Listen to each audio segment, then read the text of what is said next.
नमस्कार, आवाज़ इंडिया में आपका स्वागत है। महाराष्ट्र में बीड के सरपंच संतोष देशमुख हत्याकांड को लेकर 1 महीने का वक्त बीत चुका है, लेकिन आज भी देशमुख का परिवार अब तक की कानूनी कार्रवाई से खुश नजर नहीं आ रहा है। हाल ही में सरपंच संतोष देशमुख के भाई धनंजय देशमुख पूरे परिवार के साथ महाराष्ट्र के मुख्यमंत्री देवेंद्र फडणवीस से भी मिले। इस दौरान मुख्यमंत्री फडणवीस ने उन्हें न्याय का भरोसा दिया। हमारे वरिष्ठ संवाददाता सर्वेश तिवारी ने पूरे मामले को लेकर कांग्रेस नेता नसीम खान से बातचीत की। बीड़ कांड पर नसीम खान ने क्या कुछ कहा, आइए सुनते हैं। बीड़ हत्याकांड को लेकर तकरीबन 1 महीने का वक्त बीत चुका है। कई गिरफ्तारियां हो चुकी हैं। वाल्मीकि कराड़ को भी गिरफ्तार किया जा चुका है, लेकिन इस पूरे मामले को लेकर बहुत सारी ऐसी बातें हैं जो अब तक सामने नहीं आ रही हैं कि आखिरकार सरपंच संतोष देशमुख की हत्या की असली वजह क्या थी। पूरा परिवार हाल ही में महाराष्ट्र के मुख्यमंत्री से भी मिला, देवेंद्र फडणवीस से। आश्वासन दिया गया है कि इस मामले में उन्हें न्याय मिलेगा। हमारे साथ बातचीत करने के लिए मौजूद है महाराष्ट्र प्रदेश कांग्रेस कमेटी के कार्याध्यक्ष नसीम जी, जो महाराष्ट्र के गृह राज्य मंत्री भी रह चुके हैं। नसीम जी, पूरे मामले को देखकर क्या लगता है? मतलब एक आप लोगों के कार्यकाल में एक केस हुआ था, भैयालाल बहुत मांगेगा, खैरलाल जी वाला इशू। अब ये एक बड़ा केस बीड़ का 1 महीने का वक्त बीत चुका है। देखिए, चाहे बीड़ हो या परभनी हो, जिस तरह से घटनाएं घट रही हैं महाराष्ट्र में, ये दुर्भाग्यपूर्ण घटनाएं हैं और सरकार को इस पे कड़ाई से कठोर कदम उठाते हुए लगाम लगाना चाहिए कि इस तरह की घटना बर्दाश्त नहीं की जाएगी। चाहे इसके पीछे कितनी भी बड़ी ताकत हो, चाहे कितना भी बड़ा आदमी हो, कानून से बड़ा कोई नहीं होना चाहिए। ये महाराष्ट्र जैसे राज्य की कायदा और सुव्यवस्था का प्रश्न है और इस तरह से अगर पॉलिटिकल किलिंग होने लगेगी तो महाराष्ट्र कमजोर होगा और इसके ऊपर कठोर कदम उठाने की जरूरत है। नसीम जी, आप काफी अनुभवी नेता हैं। आपने देखा होगा कि सरकार चाहे किसी की भी रही हो, आप लोग की सरकार रही हो, उस दौरान भी अगर छोटी मोटी चीजें होती रही हैं, कुछ बयानों को लेकर बड़े से बड़े मंत्रियों को यहाँ पर इस्तीफा देना पड़ा है। 4 से 5 मंत्रियों का यहाँ पे उदाहरण भी है।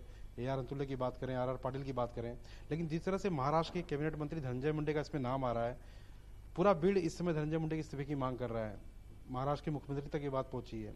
नैतिकता बनती है कि नहीं बनती है? नहीं, बिल्कुल नैतिकता के आधार पर हमेशा राजनीतिक क्षेत्र में लोग फैसले करते रहे हैं, निर्णय लेते रहे हैं और जिस तरह का वातावरण भीड़ में बना है और जिस तरह से शक की सुई अलग अलग तरह से और वहाँ के विधायकों की जिस तरह से मांग रही है, वहाँ के सामाजिक संगठनों की मांग रही है, महाराष्ट्र के अन्य जगह पे जो मोर्चे निकल रहे हैं, तो ये तमाम सारी चीजें हैं।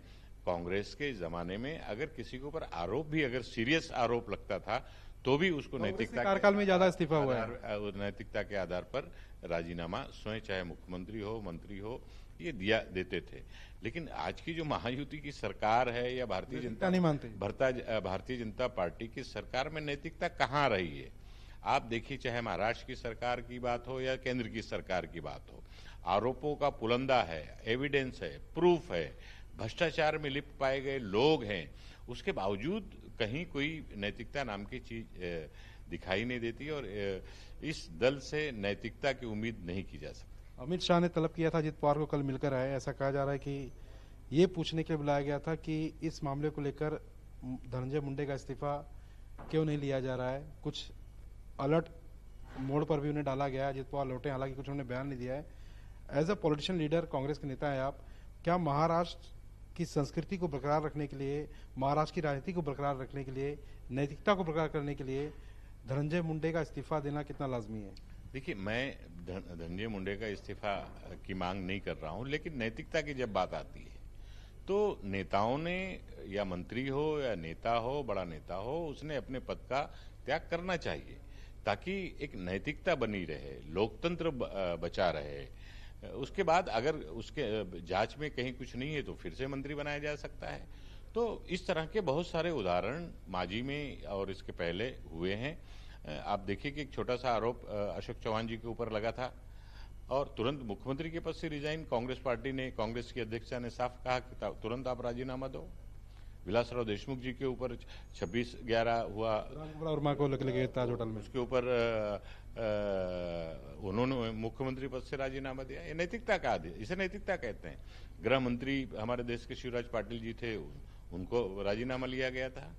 RR पाटिल जी, स्वर्गीय RR पाटिल जी, खाली एक वाक के ऊपर क्योंकि देश में गलत संदेश जा रहा था कि सरकार गंभीर नहीं है, इतने बड़े हमले को गंभीरता से नहीं दे रही है। जवान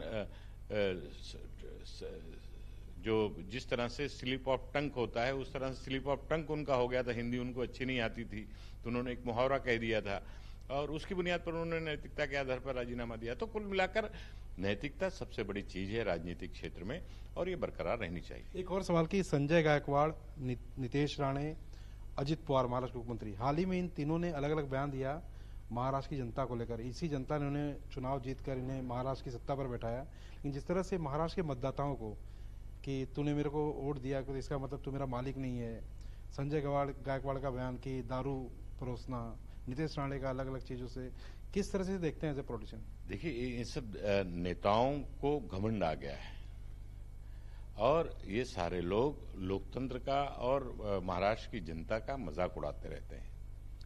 और अब जनता को ही फैसला करना चाहिए कि ऐसे लोगों को राजनीति में समर्थन क्यों मिलना चाहिए। ऐसे लोगों से को जनता का समर्थन बिल्कुल नहीं मिलना चाहिए जो इस तरह की बातें करते हैं और इस तरह का भाष्य का उपयोग करते हैं। ये थे नसीम खान जी जो हमसे सीधे बातचीत कर रहे थे। कैमरा में संतोष देसले के साथ सर्वेश तिवारी, आवाज इंडिया।